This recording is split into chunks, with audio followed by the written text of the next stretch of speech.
আমি পদ্মজা, লিখেছেন এলমা বেহরোজ। ৩৮তম পর্বে আপনাদের সাথে আমি আছি প্রতিবারের মতো মোহাম্মদ আব্দুল কাদের রাকিব। দ্বিতীয় তলার সিঁড়ি মারিয়ে উঠতেই শিহরণ জাগলো আমিরের শরীরে। বারান্দায় পৌঁছে সে অনুভব করল শীতল উত্তরে বাতাসের স্পর্শ। চারদিকে নিস্তব্ধতা, শুধু আকাশের বুকে ঝিকমিক করা তারা আর চাঁদের মৃদু আলো ছাড়া আর কিছুই নেই। কানে এলো কান্নার সুর, যেন কোনো অদৃশ্য সত্তা যুগ যুগান্তরের বেদনা বুকে নিয়ে অশ্রুসিক্ত হচ্ছে। এই অচেনা আর্তনাদ আমিরের মনে অস্বস্তি জাগালো। দ্রুত পায়ে সে এগিয়ে গেল পদ্মজার গড়ের দিকে। গড়ের প্রতিটি কোণ অন্ধকারে নিমজ্জিত, বাতাসে বেশি বেড়াচ্ছে বাড়ি কান্নার রেশ। আন্দাজে বিছানার পাশে পৌঁছে আমির খুঁজে নিল টেবিলের উপর রাখা হারিকেনার দেশলাই। কম্পমান হাতে জ্বালালো আলোর শিখা। গাড় পেরিয়ে তাকাতেই চোখ পড়ল দেওয়াল ঘেঁষে হাঁটুতে মুখ গুজে বসে আছে পদ্মজা। সারাটা শরীর কেঁপে উঠেছে তার প্রবল কান্নায়। এই করুণ দৃশ্য দেখে আমিরের বুকে জাগলো অব্যক্ত বেদনা। পদ্মজার অশ্রু তার হৃদয়ও ভিজিয়ে দিল। মোড়ল বাড়িতে বিষাদের কালো ছায়া নেমেছে। প্রেমার শরীরে জ্বরের দাপট, চোখ মেলে তাকানোর শক্তিটুকু হারিয়ে ফেলেছে। বসন্তী দুঃখের সাগরে হাবুডুবু খাচ্ছেন। একদিকে পূর্ণার অকাল মৃত্যু, অন্যদিকে প্রেমার এই বিপর্যয় অবস্থা। মৃদুল, যে কখনো জীবনের কঠোর বাস্তবতার মুখোমুখি হয়নি, সেও হারিয়ে ফেলেছে নিজেকে। বাবা মায়ের আদরের দুলাল, যার জীবনে কখনো অভাবের ছায়া পড়েনি, সেই ছেলেটার কাছে এই আঘাত মৃত্যুর সমান। তার স্বাভাবিক হয়ে ওঠার পথ কতটা দীর্ঘ হবে তা কেউই বলতে পারে না। আর পদ্মজা সে সব কিছু থেকে নিজেকে বিচ্ছিন্ন করে অন্তর্মহলে আশ্রয় নিয়েছে। তার মধ্যে কোনো প্রতিক্রিয়া নেই, জীবন্ত একটা মূর্তির মতো দেখাচ্ছে। দীর্ঘক্ষণ ও বাড়ির এক জায়গায় নিশ্চল বসে থাকায় পর হঠাৎ করেই সে অন্তর্মহলে চলে এলো। সঙ্গে খণ্ড খণ্ড আষাঢ়ি মেঘ দুই চোখে জড়ো করে নিয়ে এসেছে। কথা বলতে গিয়ে আমির অনুভব করলো তার হৃৎস্পন্দন দ্রুত হচ্ছে। কেন এমন হয়? পদ্মজা কোন আসমানের চাঁদ যে তাকে ছোঁয়ার কথা ভাবলেই তার গলা শুকিয়ে আসে।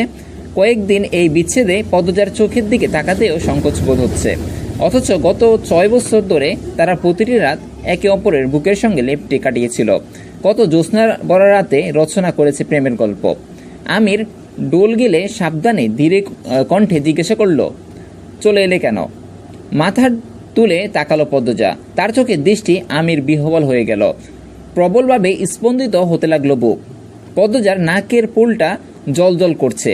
এই অলংকার বিয়ের পর আমির পরিয়ে দিয়েছিল, তাতে গেঁথে দিয়েছিল জন্ম জন্মান্তরের প্রেম। এখন সে প্রেম বিষাক্ত দানায় রূপ নিয়েছে। পদ্মজা এক হাতে মাথা ঠেকিয়ে কান্না জড়িত কণ্ঠে বলল, জীবনে কিছুই পেলাম না। 16টা বছর কাটিয়েছি আব্বার অবহেলা আর কটু কথা শুনে। তারপর আমার আম্মাও আমাকে ছেড়ে চলে গেল।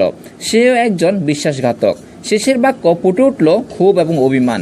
আমি তৎক্ষণাৎ প্রতিবাদ করে বলল, উনি বিশ্বাসঘাতক নন।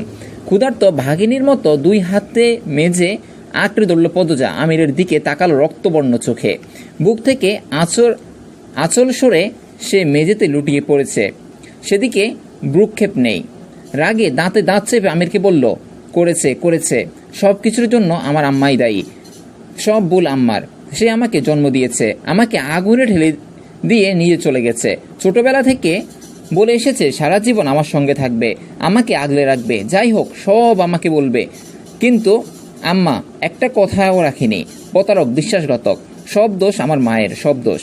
পদ্মজা এখন সম্পূর্ণ অস্থির। তার শ্বাস প্রশ্বাস অনিয়মিত, সমস্ত সত্তা বিপর্যস্ত। অশ্রুসিক্ত চোখে হঠাৎ আমিরের দিকে তাকালো, অদ্ভুত হাসি হাসল। বলল, সবাই কি ভেবেছে আমাকে কষ্ট দিয়ে কাঁদাবে? আমি কাঁদবো না, কিছুতেই কাঁদবো না। কথাটা শেষ হওয়ার আগে কান্নায় ভেঙে পড়ল সে। মানুষের সহনশীলতার সীমা অতিক্রম করলে তার মানসিক ভারসাম্য নষ্ট হয়ে যায়। তখন জীবনের ছোট ছোট ঘটনাগুলো সে অতিরিক্ত গুরুত্ব দিয়ে থাকে। অবিরাম বিপাল করে তার চোখে জল পেলে। পদ্মজার অবস্থাও এখন ঠিক তেমনই। স্ত্রীর আর্তনাদ আমিরের মস্তিষ্ক বিদীর্ণ করতে চাইছে। মন তো চাইছে অনেক কিছু বলতে, বুক টেনে নিয়ে সান্ত্বনা দিতে, কিন্তু সব কথা মনেই রয়ে গেছে। কিছুই বলতে পারল না। সে শুধু 2 হাতে নিজের চুল আঁকড়ে ধরল, ঘন ঘন নিঃশ্বাস ফেলতে লাগলো। আত্মগ্লানি তাকে গ্রাস করে ফেলেছে। তার কারণেই পদ্মজার জীবন এভাবে বিপর্যস্ত হয়ে গেল। পদ্মজার আর্তনাদ আর আর্তনাদ। একটা অদৃশ্য প্রেত হয়ে ঘুরপাক খাচ্ছে ঘরের চারদিকে। আমিরের মনে হচ্ছে কেউ তার মস্তিষ্ককে নিষ্ঠুরভাবে আঘাত করছে। জানালা দিয়ে বাইরে তাকালো সে। রাতের আকাশে অসংখ্য তারাও যেন বেদনার সুরে মৃদু গুঞ্জন করেছে। তার হৃদয়ের শহর আজ বেদনায় ভরা। অন্য সময় হলে হয়তো পালিয়ে যেত, কিন্তু আজ নয়। আজ সে থাকবে। তার সমগ্র সত্তা কোমল বাতাসের স্পর্শে শরীরের প্রতিটি শিরায় শিহরণে জেগেছে। পদজার দিকে তাকিয়ে নিজের চুল আরো জোরে টানতে লাগলো আমির। পদজা পা ছাড়িয়ে বসে পড়ল, দেওয়ালে মাথা রেখে বুঝলো চোখ। আমির তার দিকে তাকিয়ে থেকে নিজের হাত কামড়াতে লাগলো। নিজেকে প্রশ্ন করলো, সে কি তার সিদ্ধান্তে অটল? হ্যাঁ আর না। এই দ্বন্দ্বের মাঝে সে হারিয়ে গেল। অচিরেই তার মন থেকে উত্তর এলো হ্যাঁ। সেই মুহূর্তে একটা অদৃশ্য প্রাচীর ভেঙে পড়ল। পৃথিবীর সব ফুল হলো প্রস্ফুটিত একসঙ্গে। শান্ত সমুদ্রের ঢেউ হঠাৎ তীরে আছড়ে পড়ল বিকট শব্দে। বিছানা থেকে নেমে পদজা দুই বাহু ধরে তাকে দাঁড় করালো আমির। পদজা তখন দরজার বাইরে শূন্য দৃষ্টিতে তাকিয়ে আছে। তার মনস্পটে বরাবর দেখা দিচ্ছে পূর্ণা আর পরিজার রক্তাক্ত মূর্তি। হঠাৎ আমিরের মুখে আঁচড় কাটল পদ্মজা। নখের আঘাতে ক্ষতবিক্ষত করল তার গাল। আমির তাকে দৃঢ়ভাবে বুকে জড়িয়ে ধরল। আবার কান্না ভেঙে পড়ল পদ্মজা। তাকে বিছানায় বসিয়ে মৃদুস্বরে বলল আমির, একটু শান্ত হও, একটু। পদ্মজা প্রথমে আমিরের স্পর্শ বোধ হয় ধরতে পারেনি। এখন সচেতন হয়ে সে এক ঝটকায় আমিরের হাত সরিয়ে দিয়ে বিছানার মাঝখানে গিয়ে বসল। আমির তার সামনে এসে বসতেই পদ্মজা মনে পড়ে গেল সেই প্রথম দিনের কথা। সেদিন পাতালে আমিরকে দেখেছিল বিবস্ত্র মেয়েদের বেল দিয়ে আঘাত করতে। রক্ত তার শিরায় টকবক করে পুড়তে লাগলো। পূর্ণার সঙ্গে কি ঘটেছে কিছু বোঝার আগে আমিরের গলা চেপে ধরল পদ্মজা। বিস্মিত হলেও আমির প্রতিরোধ করল না। স্বামীর মুখের উপর ঝুঁকে অস্পষ্ট কিছু বিড়বিড় করতে লাগলো পদ্মজা। তারপর শরীরের সমস্ত শক্তি দিয়ে আমিরের গলা আরো জোরে চেপে ধরল। আমির অনুভব করলো তার নিঃশ্বাস রুদ্ধ হয়ে আসছে। চোখ বন্ধ করতেই গড়িয়ে পড়ল যন্ত্রণার অশ্রু। হঠাৎ গলা ছেড়ে দিয়ে দূরে সরে গেল পদ্মজা। স্বামীর বিবর্ণ মুখ দেখে ক্ষণিকের জন্য হাসলো সে, তারপর আবার নীরব হয়ে গেল। তার চোখের সামনে বেশি উঠল হেমলতা, পরিজা আর পূর্ণার মৃত মুখগুলো। দেখলো পূর্ণা একটি গাছের সামনে বসে কাঁদছে, আর পরিজা একটা ছাদে বসে আছে। রক্ত ঝরছে তার গলা থেকে। পদ্মজা নিষ্পলক চোখে তাকিয়ে রইল সেদিকে। তারপর এক অদ্ভুত হৃদয় বিদারক স্বরে কেঁদে উঠল। আমির নিজেকে সামলে নিতে কিছুটা সময় নিল। পদ্মজা এর মধ্যে কান্না থামিয়ে বিস্মিত দৃষ্টিতে আয়নার দিকে তাকিয়ে আছে। ধীরে ধীরে পদ্মজার কাছে এসে বসলো আমির। পদ্মজার একটা হাত নিজের মুঠোয় নিয়ে কোমলভাবে স্পর্শ করলো আঙ্গুলগুলো। পদ্মজার মুখের উপর কয়েকটি উড়ন্ত চুল নাচছিল। আমির সেই অবাধ্য চুলগুলোকে আলতো করে পদ্মজার কানের পিছনে গুজে দিল।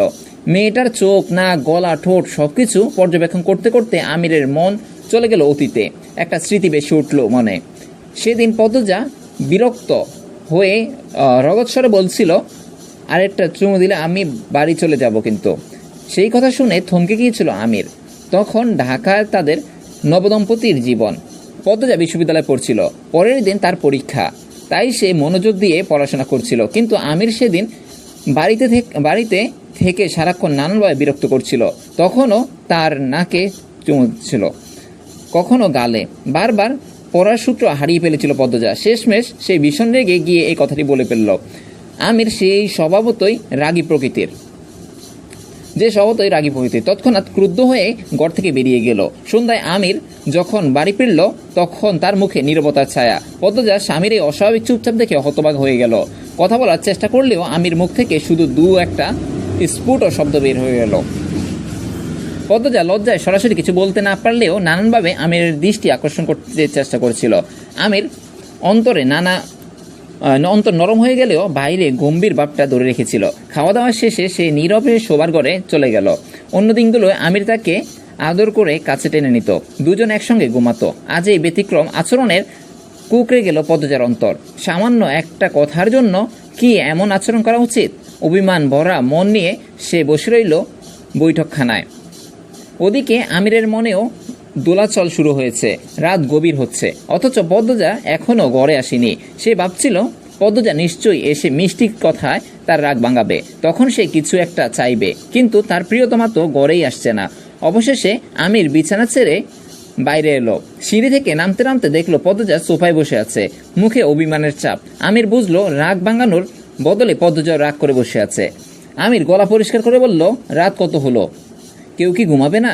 অভিমানের স্বরে উত্তর দিল পদ্মজা, যাকে কেউ গ্রাহ্যই করে না সেই কেন ঘুমাতে যাবে? মুখে হাসি নিয়ে পদ্মজার সামনে বসে পড়ল আমির। পদ্মজার চোখে অশ্রুর ঝিলিক দেখা গেল।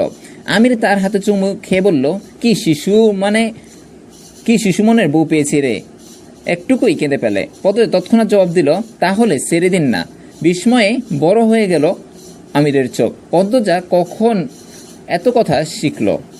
কি গভীর অভিমান তার! আমির মৃদু হেসে পদ্মজার মুখের কাছে ঝুঁকে বলল, মৃত্যুর আগে ছাড়ছি না। পরপারে যদি আবার দেখা হয় তখনও তোমার পিছু নেব। আমিরের ঠোঁটের দিকে এগোতে দেখে পদ্মজার মুখ লজ্জায় রাঙা হয়ে উঠল। তাদের বাড়ির প্রতিটি কোণ তাদের প্রেমের সাক্ষী, সর্বত্র তাদের ভালোবাসার স্পর্শ লেগে আছে। তাদের ছোটখাটো অভিমান, রাগ ভাঙানোর চেষ্টা আর প্রেমের মধুর খেলা চলছিল বেশ। প্রতিটি মুহূর্তে তাদের সম্পর্ক আরো গভীর, আরো মধুর হয়ে উঠল। স্মৃতির গলি থেকে বেরিয়ে বর্তমানে ফিরে এলো আমির। রান্নাঘরে গিয়ে লতিফাকে ডেকে গরম পানি আর একটা ছোট তোয়ালে আনতে বলল। পদ্মজার মাথায় যন্ত্রণা তীব্র হতে তীব্রতর হচ্ছে। তার চোখের সামনে একটা ভারী পর্দা নেমে এসেছে, যার ফলে এই পৃথিবীর কোনো কিছুই তার দৃষ্টিগোচর হতে চাইছে না। সে চোখ বুজে রইল, বাইরের জগৎ থেকে নিজেকে বিচ্ছিন্ন করে রাখতে চাইল। তার হাঁটু থেকে পা পর্যন্ত কাদায় মাখামাখি। আমির যত্ন সহকারে ভেজা তোয়ালে দিয়ে পদ্মজার হাত পা মুছে দিল। তারপর লতিফাকে ডাকলো। লতিফা পদ্মজার এই বিপর্যস্ত অবস্থা দেখে ভয়ে শিউরে উঠে। আমির তাকে আশ্বস্ত করার চেষ্টা করে বলল, কয়েকদিনের মধ্যেই ঠিক হয়ে যাবে, তোর সঙ্গে কিছু জরুরি কথা আছে। লতিফার চোখে কৌতূহলের ঝিলিক। আমির ধীরে ধীরে বলতে লাগলো, পদ্মজার যত্ন নিতে হবে তোকে। রাধাপুরের রঞ্জন মিয়াকে চিনিস তো? লতিফা মাথা নেড়ে সাড়া দিল। উনি নিজের হাতে খাঁটি বাদামের তেল বানান। পদ্মজা এই তেল চুলে ব্যবহার করে, তুই নিয়মিত ওনার কাছ থেকে তেল নিয়ে আসবি। আর একটা কথা, পদ্মজার পিঠে হাড়ে মাঝে মধ্যে ব্যথা হয়, ছোটবেলায় কোথাও আঘাত পেয়েছে। যখন দেখবি ও ঝুঁকে ঝুঁকে হাঁটছে, বুঝবি পিঠে যন্ত্রণা হচ্ছে। তখন ওই সরিষার তেল মালিশ করে গরম সেক দিবি। 3 বেলা ভালো করে খাওয়াবি। পিঠের দিকে বিশেষ নজর রাখবি সব সময়। লতিফা নীরবে শুনে যাচ্ছে। সে জানে না কেন তাকে এই দায়িত্ব দেওয়া হচ্ছে। কোনো প্রশ্নও করল না, শুধু ভাদ্য মেয়ের মতো মাথা নাড়ল। এদিকে পদ্মজা আবার কাঁদতে শুরু করলো। অস্পষ্ট স্বরে ডাকছে পূর্ণাকে। লতিফা তৎপরতার সঙ্গে পদ্মজার শাড়ি এবং বিছানার চাদর পাল্টে দিল। শাড়ি পাল্টানোর সময় হঠাৎ ওকে জড়িয়ে ধরে কাঁদতে লাগলো পদ্মজা। পূর্ণা বোন আমার। লতিফা বিস্ময়ে হতবাক। পদ্মজা তাকে পূর্ণা বলছে কেন? পদ্মজার কান্না শুনে আমি দ্রুত ঘরে ঢুকে পড়ল। তাকে দেখেই উন্মাদের মতো হয়ে গেল পদ্মজা। টেবিল থেকে হারিকেন তুলে নিয়ে আমিরের দিকে ছুঁড়ে মেরে চিৎকার করে উঠল, খুনি, অত্যাচারী, জানোয়ার। প্রাণপাটা চিৎকারে সমস্ত অন্দরমহল কেঁপে উঠল। হারিকেনের কাছের উপর ব্যবহৃত প্লাস্টিক খুলে গিয়েছিল। পদ্মজা সূক্ষ্ম তার দিয়ে জোড়া দিয়েছিল, সেই তারের একটা অংশ খাড়া হয়ে গেছিল। সেটি আমিরের চোখের পাশে ঢুকে পড়ল, আর একটু হলেই চোখের বড়সড় ক্ষতি হয়ে যেত। যন্ত্রণায় মেঝেতে বসে পড়ল আমির। 2-3 ফোঁটা রক্ত গড়িয়ে পড়ল। ভয়ে এবং উন্মাদে ছুটে এল লতিফা। পদ্মজা তখনও রাগে পুষছে, চাদর ছুঁড়ে ফেলেছে মাটিতে। আমির কোনো মতে লতিফাকে বলল, তুই পদ্মজাকে দেখ। তারপর সোজা কলতলার দিকে চলে গেল। চোখের পাশে আঘাত পেলেও চোখের ভেতর তীব্র যন্ত্রণা হচ্ছে। খলিল, রেদওয়ান বাড়িতে পা দিতেই তাদের কানে বাজলো পদ্মজার অস্বাভাবিক চিৎকার। তারা দুজনই বিস্মিত হলো। এর আগে কখনোই পদ্মজাকে এভাবে কাঁদতে দেখেনি। মেয়েটার আচরণ ছিল সর্বদাই নিয়ন্ত্রিত। খলিল মন্তব্য করছিল, এই স্ত্রী কি পাগল হয়ে গেল? রেদওয়ান হাসি চেপে বলল, আরও আগেই এমন হওয়ার কথা ছিল আব্বা। আমিরকে কলের দিকে ছুটতে দেখে রিনুও গেল তার পিছু পিছু। সে পাগলের মতো পানি ডালছে চোখে। আহত চোখটা জ্বলে যাচ্ছে যন্ত্রণায়। এটাই তো সে চেয়েছিল, তার হৃৎপিণ্ড, ফুসফুস, যকৃত সবকিছুই টুকরো টুকরো হয়ে যাক। লতিফার হাত শক্ত করে ধরে রেখেছে পদ্মজা। চোখে মুখে এক অদ্ভুত ভাব। চাপা গলায় জিজ্ঞাসা করলো, কে আমার বোনকে মেরেছে, কার হুকুমে এই কাজ হয়েছে? তার চোখের দৃষ্টি দেখে মনে হচ্ছে লতিফা যদি এই প্রশ্নের জবাব না দেয় তাহলে তাকেও মেরে ফেলবে। লতিফা বাড়ি ফেরার পর রিনু তার কাছে ছুটে এসেছিল। যা যা শুনেছে সব উগরে দিয়েছিল। সবকিছু জেনেও বলতে ইতস্তত বোধ করছে লতিফা। শুধু বলল, আগে শাড়িটা পিন্দ, ঠান্ডা হইয়া যাইব। তীক্ষ্ণ দৃষ্টিতে তার দিকে তাকিয়ে রইল পদ্মজা। লতিফার হাত আরও জোরে চেপে ধরে বলল, তুমি জানো, আমাকে বলো। যতক্ষণ না লতিফার মুখ থেকে কিছু শোনা যাবে ততক্ষণ হাত ছাড়বে না। তার নোকের মধ্যে লতিফার হাতের চামড়া বিদীর্ণ করেছে। লতিফা সংক্ষেপে দ্রুত বলল সবকিছু। সব শুনে লতিফার হাত ছেড়ে দিয়ে নিজের হাত নিজেই আঁচড়াতে লাগলো পদ্মজা। মুখ থেকে ক্রোধের অস্ফুট শব্দ বের হচ্ছে, কাঁপছে অক্ষম রাগে। ভয় পেয়ে গেল লতিফা। মাথায় হাত রাখতে চাইলে সে হাত এক ঝাপটায় সরিয়ে দিল পদ্মজা। লতিফা দূরে সরে গেল। পদ্মজা শূন্যদৃষ্টিতে তাকিয়ে নিজেকে সামলে নিল গভীর দম নিয়ে। তারপর নীরবে শাড়ি পরে শুয়ে পড়ল। ধীরে ধীরে এগিয়ে এসে তার পায়ের কাছে বসে রইল লতিফা। প্রায় 1 ঘন্টা পর আমির ঘরে ঢুকলো। তার পা ভারী, প্রতিটি পদক্ষেপে যন্ত্রণার মোড়ানো। লতিফা তাকে দেখে নিঃশব্দে সরে গেল। এক চোখে ঝাপসা দেখছে আমির। ধীরে ধীরে পদ্মজার পায়ের কাছে এসে বসল সে, যেভাবে কোনো ক্লান্ত পথিক তার গন্তব্যে পৌঁছাবার পর বসে। চোখ ঘুরিয়ে ঘরের চারপাশে তাকালো। এই ঘর একটা বিষাদের আধার। আনন্দরা এখানে অনেক দিন আসে না। গভীর একটা দীর্ঘশ্বাস ফেলল সে। সেই নিঃশ্বাসে মূর্ত হয়ে উঠল সেই সমস্ত বেদনা। পদ্মজার পায়ের আঙ্গুল ধীরে ধীরে টিপে দিল। খুব কান্না পাচ্ছে তার। ইচ্ছে করছে মৃদুলের মতো উচ্চস্বরে কাঁদতে, কিন্তু পারছে না। বুকের ভেতরে একটা পাথর চাপা পড়ে আছে। ঠোঁট কামড়ে ধরল আমির। কান্নাকে প্রাণপণে আটকে রাখার চেষ্টা করে। তার চেষ্টা ব্যর্থ হলো। 2 গাল বেয়ে নেমে এলো অশ্রুর ধারা। আষাঢ়ের অবিরাম বৃষ্টি। সেই অশ্রুতে পদ্মজার পা ভিজে গেল। তার বেদনা সাক্ষী হয়ে রইল। তাদের জীবনের সব সুর ছন্দ এমন নিষ্ঠুরভাবে কে কেড়ে নিল? কেন হলো না একটা দীর্ঘ সুখের সংসার? তবে কেন ঘটল এই পাপ পবিত্রের মিলন? শূন্যের কাছে অভিযোগ জানানো যায় বটে, তবে তার তরফ থেকে কোনো সাড়া মেলে না। ধীরে ধীরে চোখের জল মুছে পদ্মজার পাশে শুয়ে রইল আমির। প্রথমে ভাবল পদ্মজাকে জড়িয়ে ধরবে। পরক্ষণে মনে হলো যদি তার ঘুম ভেঙে যায়। তাই সে দূরত্ব বজায় রেখে শুয়ে রইল, যেন সে এক নীরব প্রহরী, প্রিয়জনের ঘুমের রক্ষা করছে। শেষ রাতের নিস্তব্ধতা ভেঙে পদ্মজা হঠাৎ কেঁপে উঠল। স্বপ্নের জগতে সে শুধুই রক্ত দেখেছিল, রক্তের সাগর, রক্তের নদী, রক্তের পুকুর। ভয়ে বিহরণ হয়ে চোখ মেলল। পাশ ফিরে দেখলো আমির ঘুমাচ্ছে। থমকে গেল পদ্মজা। আমির এক চোখ ফোলা। বুকের ভেতর একটা তীব্র যন্ত্রণা অনুভব করলো সে। আলতো করে আমিরের আহত চোখটি স্পর্শ করলো। সে স্পর্শে মানুষটার সমস্ত বেদনা মুছে দিতে চাইল। হঠাৎ কি যেন মনে পড়তেই শুয়ে পড়লো অন্যদিকে পেরে। ঠিক তখনই আমির চোখ খুলল। পদ্মজা তাকে এখনো ভালোবাসে, অনুভব করে। তার স্পর্শে তার কষ্টবোধে সেই ভালোবাসা প্রকাশ পেয়েছে। আমির হৃদয় আবেগে বরাক্রান্ত হয়ে উঠল। পদ্মজার পিঠের দিকে তাকিয়ে রইল সে। বিষাদ রাঙ্গা ভোরের কোমল আলো ঝাঁপিয়ে পড়ল ঘরের ভেতর। একটা নরম কম্বলের মতো সবকিছু আবৃত করে ফেলল। সেই আলোর স্পর্শে আমির ধীরে ধীরে চোখ মেলল। পদ্মজা তখনও গভীর ঘুমে মগ্ন। তার চোখে মুখে ঘুমের মধ্যেও একটা অস্থিরতা লক্ষণীয়। মাঝে মধ্যে বিড় করে কথা বলছে, কারো সঙ্গে গভীর সংলাপে মত্ত হয়ে আছে। আমির সাবধানে কান পাতল। পদ্মজা স্বপ্নেও পূর্ণার সঙ্গে কথা বলছে। সেই উচ্চারণে বেদনা আর অনুশোচনার সুর মিশে আছে। আমির ধীরে ধীরে উঠে বসে পায়জামার পকেট থেকে একটা লাল খাম বের করলো। সেটা তার হৃদয়ের গোপনে কথাগুলো দ্বারক। সবখানে সেই খামটা বালিশের কাভারের ভিতর লুকিয়ে রাখলো। তারপর বিছানা থেকে নেমে একটা চেয়ার টেনে এনে পদ্মজার মুখের সামনে বসলো। ভোরের সে মায়াবী আলোয় পদ্মজার বিষণ্ণ মুখটা আরও করুণ দেখাচ্ছিল। মুখের প্রতিটি রেখায় একটা গভীর বেদনার ছাপ। আমির অসীম যত্নে একটা পবিত্র কাজ করেছে। এমনভাবে পদ্মজার কপালে একটা কোমল চুমু দিল, তারপর হাতে আরেকটি। সেই স্পর্শে সেই পদজার সমস্ত বেদনা, সমস্ত যন্ত্রণা নিজের হাতে শুষে নিতে চাইল।